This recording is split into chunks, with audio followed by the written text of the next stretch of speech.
I'm here at Caversham Lock this morning with Innes Jones, who's the area manager for the non-tidal part of the Thames. Innes, you've invited me to come on the Thames with you this morning. What are you going to show me? What's this all about?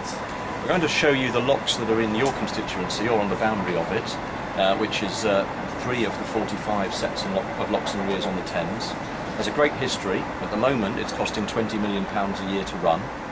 Only 20% of that comes from boaters who directly pay towards the running of the river, and 3/4 of it comes from central government grant and aid. So there's a big funding gap there if we want to get that narrower, and that is the government's policy. Right. We're part of DEFRA, which has got a 33% cut this Parliament. Yep. So we've got to get that funding gap narrowed in various ways. One example being getting lots of volunteers out on the river. Yep. And we've already had some success with that in only 4 months. So we also need to do things to commercialise the river and make more money from the properties we've got on the lock islands whilst retaining their character.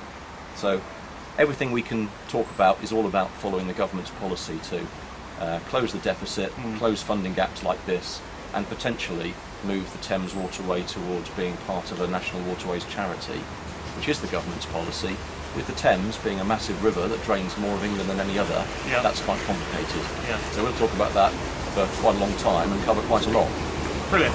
Well, I'm hoping for an interesting morning, learning a lot about the river and about the locks, particularly ones in my constituency. Thank you, Innes, and we hope the rain holds off.